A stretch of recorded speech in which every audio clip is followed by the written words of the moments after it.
my friends. Welcome to your collective astrology check-in, tarot reading, and yoga class for the week of January 29th to February 4th. If you're new here, hi, my name is Natasha. I do these every week. This is going to be a little overview of what's happening astrologically this week. It is also going to be a tarot reading for the week, and then at the end of this, we're going to do a yoga class based on the astrological energy and based on the tarot reading that we did. So this is collective. This is for, I set the intention that it's for the collective who finds this. So congratulations if you found it, you're part of the collective. We're going to start with the astrology, get into the tarot, and then at the end of this, like I said, we're going to have a yoga class. I am a trauma-informed, accessible yoga teacher. I specialize in plus-size yoga, but this is for all levels, all bodies. Everyone is welcome here. If you don't want to do the yoga class, you can totally skip it. But if you do want to do the yoga class, it's going to be at the end of this video. I'm going to tell you a little bit about the astrology that's happening this week. Again, this is for January 29th to February 4th. We're going to check in astrologically. Honestly, there isn't too much happening this week. The biggest thing that I'm very excited about is everything, all the planets are direct. So we had Uranus go direct on the 26th last week. And with that going direct, there are no more planets in retrograde. So we actually have retrograde free season until, actually I believe it's April 1st. I want to say it's April 1st. Literally Mercury goes into retrograde. It's like a giant April Fool's joke. But until then, we don't have any retrogrades. Now, we do have some eclipses coming up, which, you know, eclipses are kind of chaotic like retrogrades are, but for now, this week, there is nothing in retrograde, so, you know, take advantage of it. The funny thing is, you know, we expect the energies to get like easier when there's no retrogrades, there's no like major super giant transits happening. However, I find that, I mean, at least for me, it's been like, it was like a rough weekend, and now I'm like kind of sick. I don't know if you can tell, I'm a little stuffy. It's been kind of a weird couple of days, and it's like whenever there's like no retrogrades and there's no like eclipses and no like crazy like full moons or anything, it's like suddenly we can't blame the stars anymore for our own nonsense. We have to take responsibility, and it's like, oh damn, like I actually have to take responsibility for my own stuff. Not that I think that, you know, we're always blaming the stars, or that I think that, you know, astrology, there's not like positive or negative, it's just energy that we have to work with. But, you know, things get chaotic when there's retrogrades and you know, super moons and eclipses and things. And it's like when the astrology is kind of calm, it's like, okay, we got to deal with our own stuff. That's not astrological energy, right?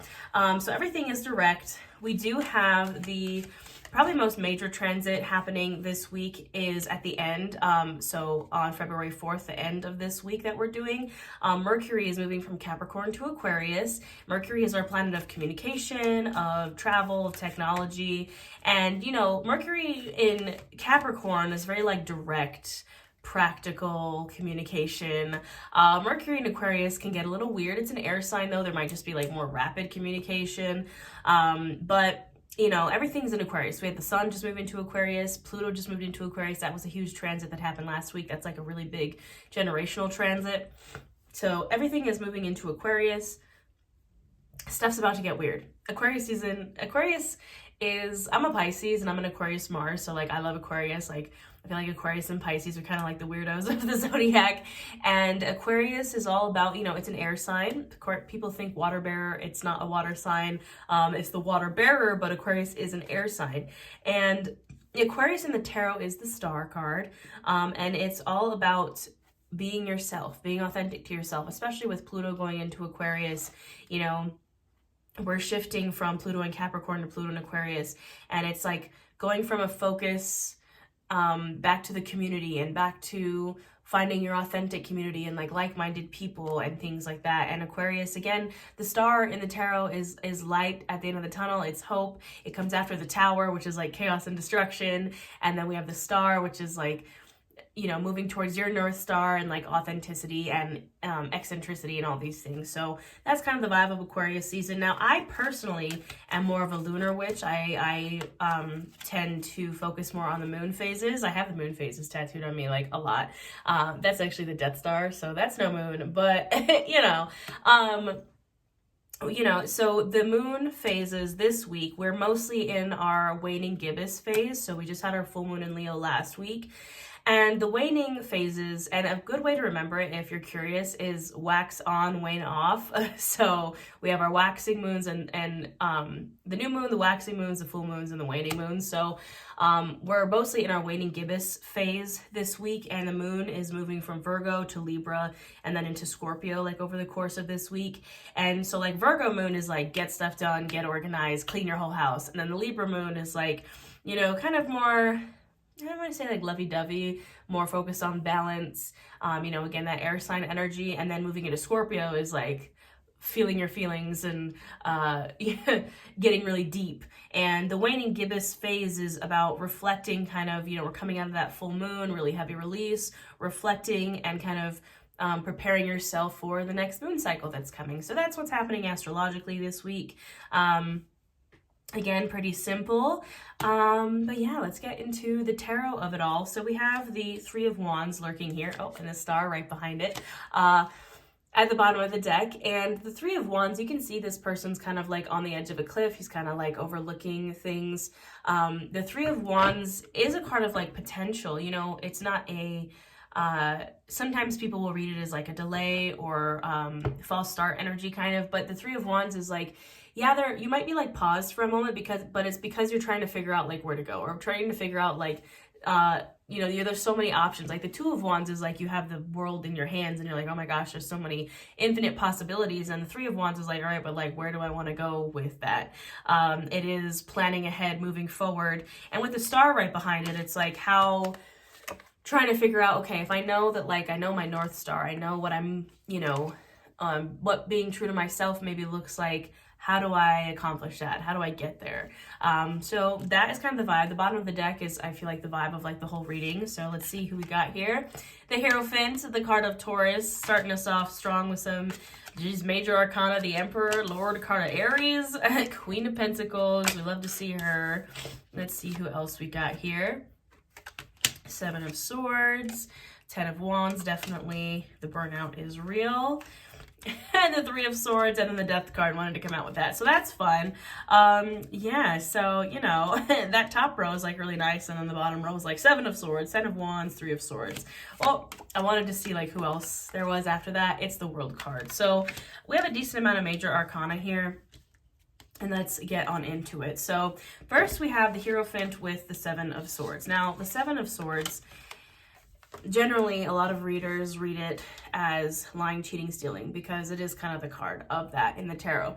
However, this guy, what he's doing is he's actually stealing and being deceptive by stealing swords away from battle so people don't have to go to battle. So, you know, it can also be a card of tactics. And with the Hierophant here, the card of Taurus, I feel like it's maybe like switching up your traditions, your structures, or maybe you felt some kind of like rift or shift in your traditions, values, structures. Like the Hierophant is the Pope of the tarot, right? He's like institutions and religions and like governments and marriage and these like big kind of looming things that we structure our life by, and also like traditions, like your traditions that you live your life by and your values. And maybe you found something that's kind of like throwing that off, or you find that it's changing, or maybe you're going about it in a different way.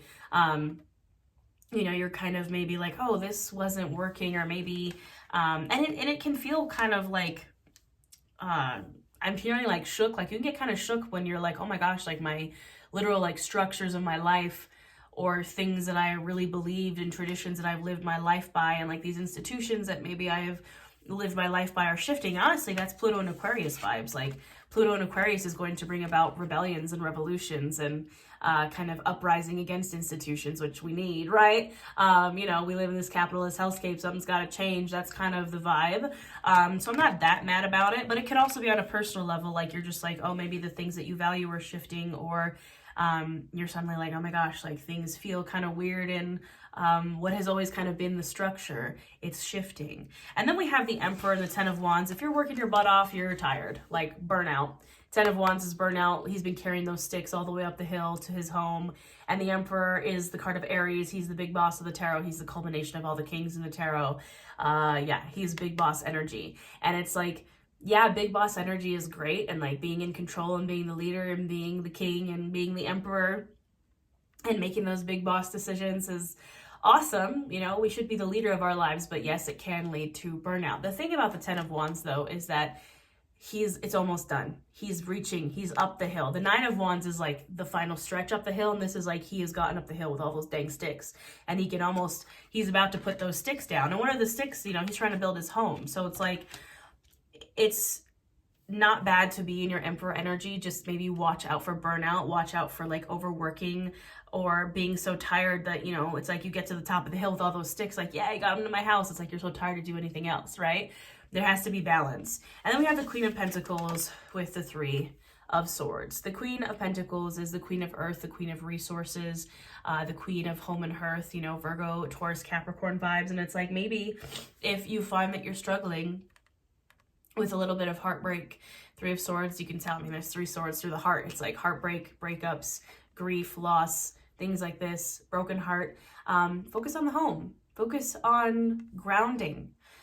When we get a heartbreak, we can feel very ungrounded, right? We can feel very like, you know, it's like there's like a storm in the background and like swords in the heart. It like throws us. I'm hearing with this like bottom row, it's like from the Emperor's New Groove, like you threw off my groove, like something threw off our groove maybe. And it's like, how do we work through that? It's the Hierophant, it's the Emperor, it's the Queen of Pentacles. It's very like grounded, get stuff done, boss, structure.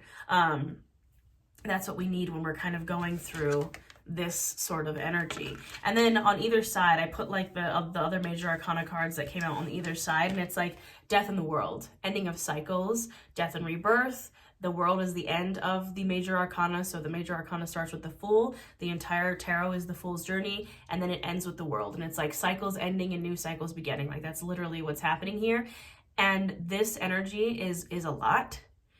And that could be what maybe caused the shift. Maybe what caused this like weird, like things are weird, things feel different, you know, maybe some kind of heartbreak, I'm feeling burnt out, is that major shift. And Pluto moving into Aquarius was a huge major shift. And Pluto is the planet that rules the death card.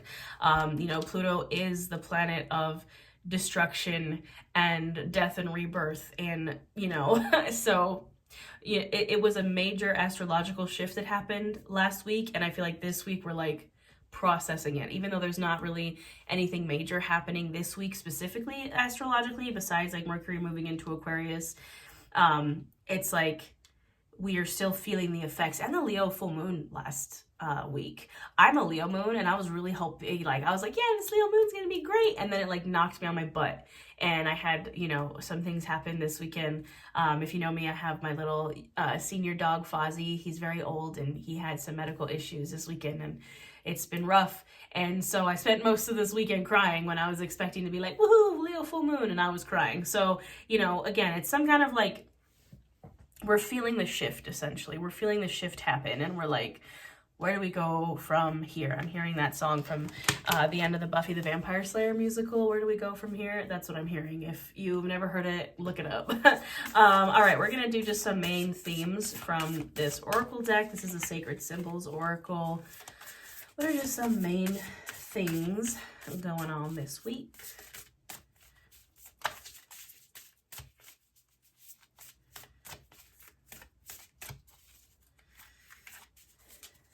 Yeah.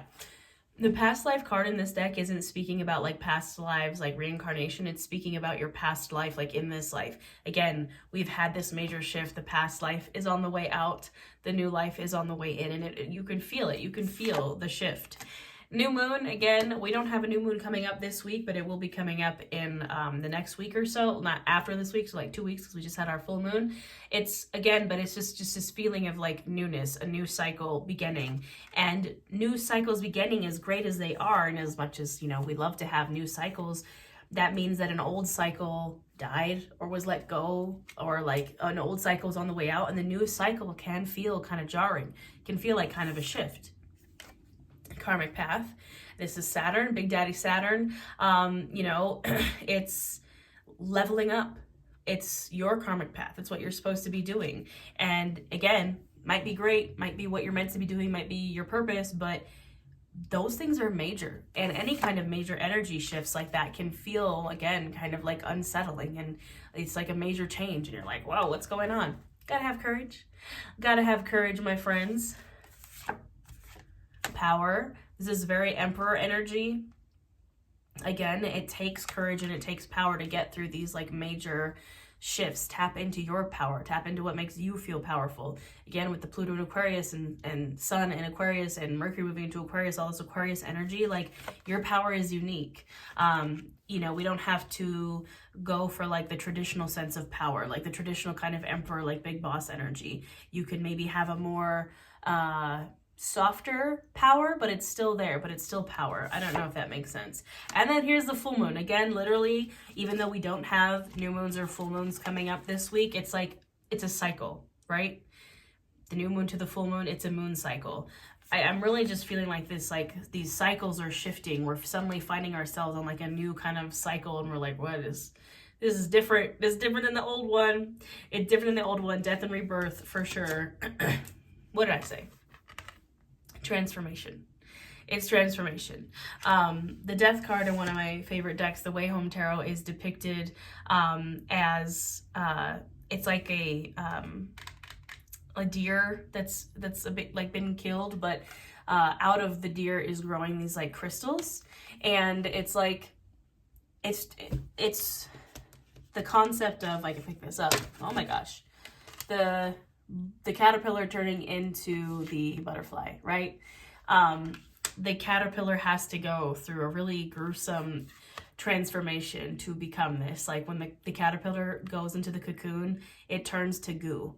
It like melts into goo and then reshapes itself into a butterfly. And so, yes, the cycle ending and the new cycle beginning can feel very jarring and can feel very like, whoa. It can shift your whole values and structures and traditions and institutions in your life. But you got to have the courage and the power to keep going, my friends. So that's the vibe of this week. You know, it's funny because I started this reading, like I just wanted to use like the good old fashioned like Rider-Waite tarot and then just like the one oracle deck and take things very simple. And I do still think, you know, that the message is kind of very simple. Like there's not any really super intense things happening this week, but it's like the energy still feels intense, if that makes sense, because we're coming off of these like major shifts. So if you're like, well, but there's not really anything major astrologically happening, why do I feel so weird? It's because like that's just like the state of things, my friends. So it is a collective energy. You're not going crazy. We're all feeling it. So based on this, we are going to go back to the yoga mat and do a yoga class based on this reading. Again, you don't have to do the yoga class. If you're just here for the tarot and the astrology, that's fine too. You can skip the yoga. But if you enjoy this, don't forget to hit that subscribe button. Let me know in the comments how it resonated. And I'll see you back on my mat. Hello, my friends. Let's get into our yoga class for this week. So, you know, the themes of the astrology and the tarot reading, it's like, you know, our structure, our foundation was rocked by this like new cycle, right? And what do we need to do? We need to kind of, I'm hearing like go back to basics. Like we need to just like go back to what we know, what grounds us. So this is going to be a very simple, pretty much mostly seated class. We're just going to kind of hit a little bit of everything and just go back to the basics. So I encourage you to find an easy seat on your mat. Now, easy seated pose means something different for everyone. For me, I just like to sit on my butt with my legs crossed. You can sit on a pillow, a blanket, a bolster, a block, anything that makes you feel good. You can have any props around you that you need from your practice. You could probably do this practice from bed as well if you would like to. So yeah, we're going to go ahead and get started. Now, in your easy seated pose, you can have your palms facing up to receive, palms facing down to ground. You decide what feels best for you. And you can keep the eyes opened or closed as you start to bring your awareness to your breath. And we're not changing anything about our breath. We're just kind of noticing it as it goes in and out.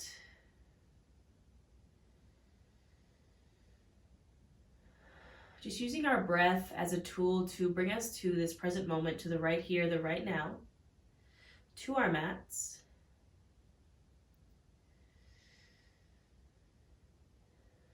Perhaps just noticing what happens in the body as you breathe. So maybe on your inhale, the shoulders rise, the chest expands, belly expands, we take up space. And on the exhale, a gentle release, a gentle relaxation, a gentle grounding.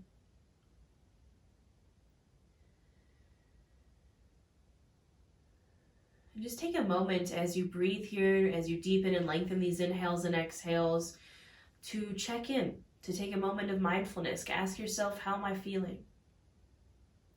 Doing a little inventory of the mind, the body, the soul. Excuse me, I've just sneezed. Oh my goodness. And again, just doing a body scan, a mind scan, a soul scan. Ask yourself, how do I feel? And we're noticing the good, the bad, the neutral. And if you notice any tensions, blockages, constraints, acknowledge them, right? We don't want to ignore those things, but practice non-judgment, non-attachment. We can get curious about why these things are there. So maybe we can work on them, but we're not going to judge ourselves. We're just human. And as you continue to take this little inventory, again, just lengthen and deepen those inhales and exhales. If you ever feel yourself getting maybe distracted or overwhelmed, just bring it back to your breath. Visualize your breath as it goes in and as it goes out.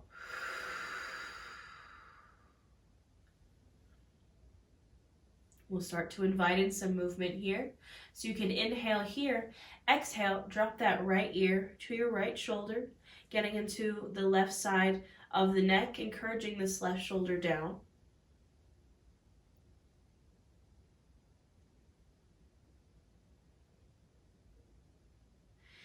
Inhaling through center, exhale left ear to left shoulder, now encouraging this right shoulder down.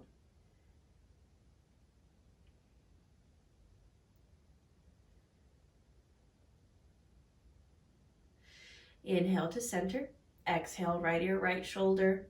Now if you'd like, you can take this left arm, straighten it, press into the palm, active palm, like you're pushing something away and really encouraging this left shoulder down. You could even maybe tilt your head a little bit forward.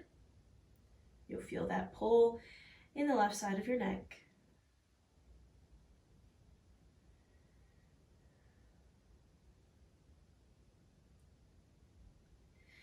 Inhale here, exhale, you can release, return to center, and we'll inhale here, exhale that left ear to that left shoulder.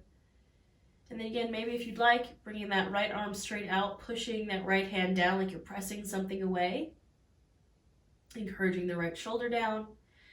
And then maybe again, tilting your head a little bit forward.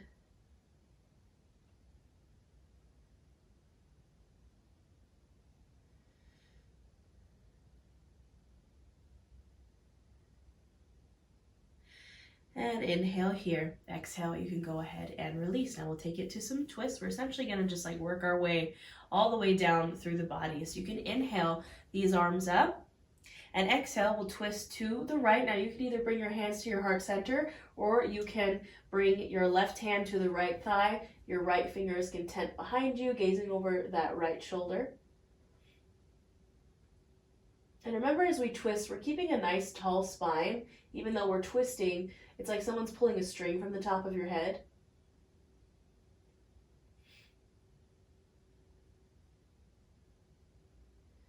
And you can inhale to lengthen, exhale to maybe twist a little deeper.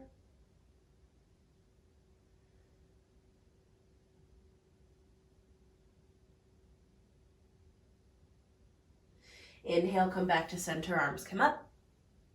And exhale, go ahead and twist to the left. Again, you can have the hands at heart center, or bring that right hand to the left thigh, tent the left hands behind you, left fingers, and gaze over that left shoulder. Again, keeping a nice tall spine here.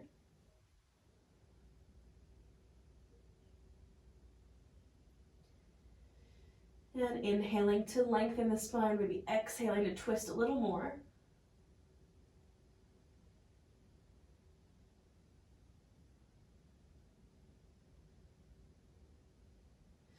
And then inhale to center, exhale, you can release. Now, if your legs are crossed, just take a moment to cross them the other way so the other leg is on top, just so we can make sure to even out the sides. Now we're gonna get into these sides a little bit.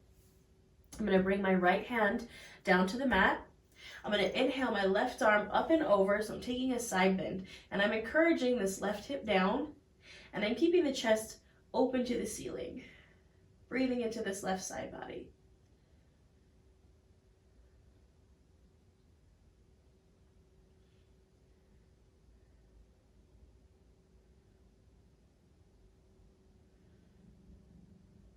Now I'm going to take a nice big inhale and pull this left arm back to open the heart even more. And then on the exhale, I'm bringing this left hand to almost thread the needle under the right. So I'm opening the upper back of the heart. Inhale, open up the front of the heart again to the ceiling. And exhale, we get that little half twist.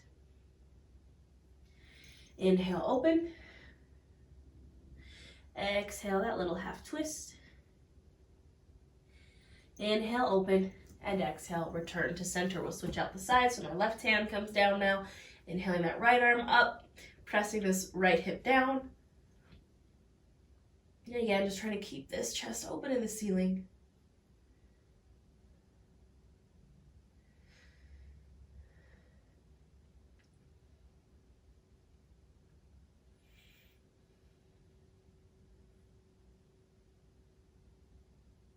On the next inhale, I'm pulling this right arm back, opening my chest a little more. And exhale, almost going to thread that needle, opening up the back of the heart. Inhale, open. Exhale, little half twist.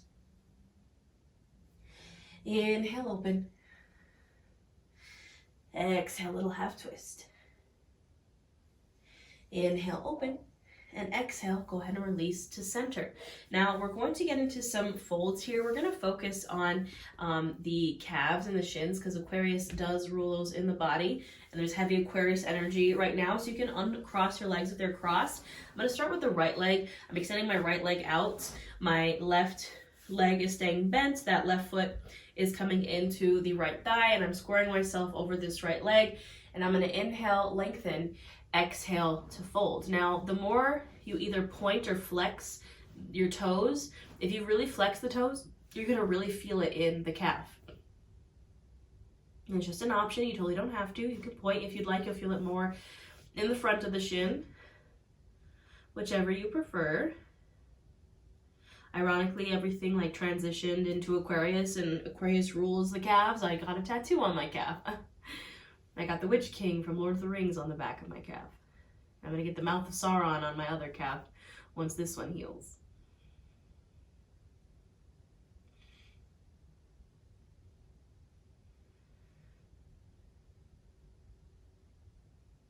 Now, if you'd like, you can inhale, lengthen a bit. Exhale, maybe fold a little deeper.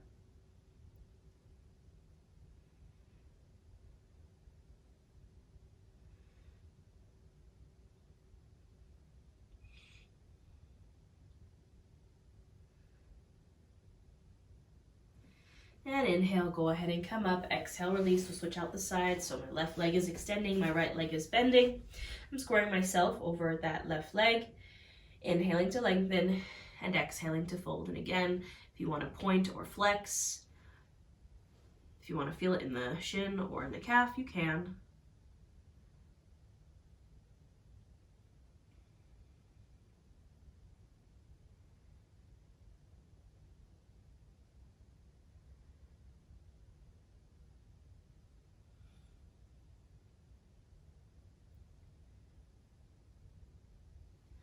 And you can maybe inhale, lengthen here. Exhale, fold a little deeper.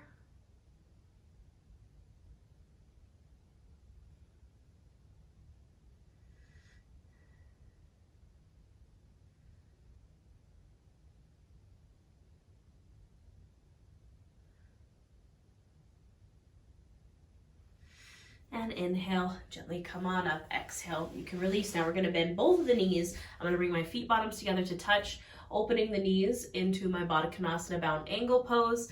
And same thing here. I'm going to inhale to lengthen the spine and exhale to fold forward. Getting into those hips a bit.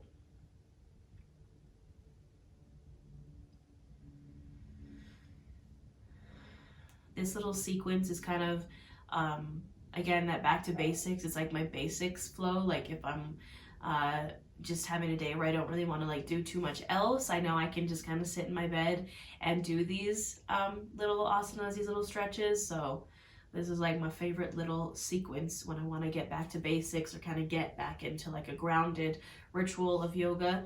These are like what I fall back on. So you're welcome to steal this little sequence if you'd like. A lot of it I can actually do like seated in my desk as well, because it's mostly like seated postures. You can maybe inhale, lengthen, exhale, fold a little deeper.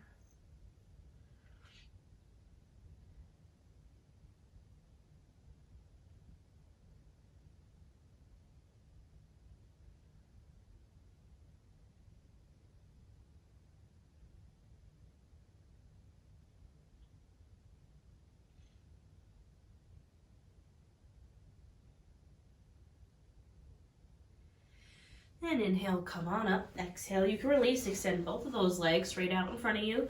Now you can keep the feet and the legs wide a bit to honor, make space for the belly and thighs. We're gonna take our forward fold here.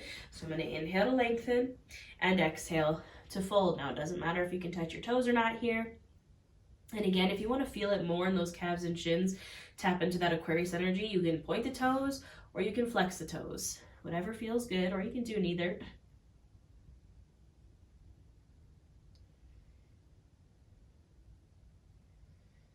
If you can't reach your toes, you can totally rest your hands on your calves, on your thighs, at the side. You can also use a strap here to wrap around your feet.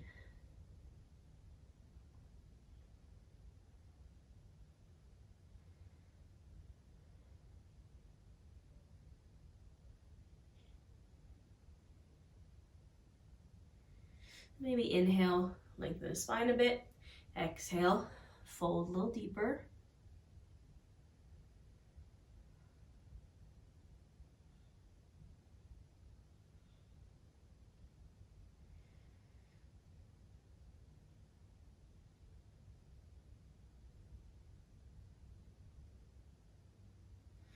And inhale, go ahead and come on up. Now you can again find any seated pose, or even if you want to lay on your back, you can.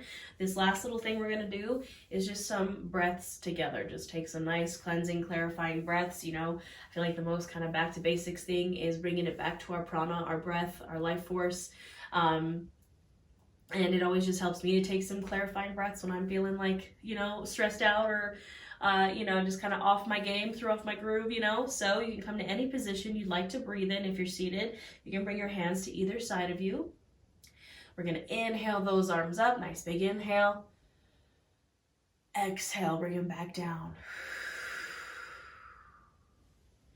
Nice big inhale, arms come up. Nice big exhale. Release. We'll do 3 more just like this. Really big inhale, arms up. Exhale, push it down. Inhale, arms up. And exhale, push it down. This is our last one here. You're going to inhale really big, like we're scooping up all this energy we just created. Bring it between the palms. The palms come to touch. And on the exhale, we're bringing those hands to the heart center. The light and love in me honors the light and love in each of you. We bow to our practice. Thank you. Now you can totally do a seated meditation here for as long as you'd like. You can lay on your mat, do a little savasana, whatever feels right and good to you. This is where I will leave you, my friends. I hope you have a wonderful week, and I'll see you next time.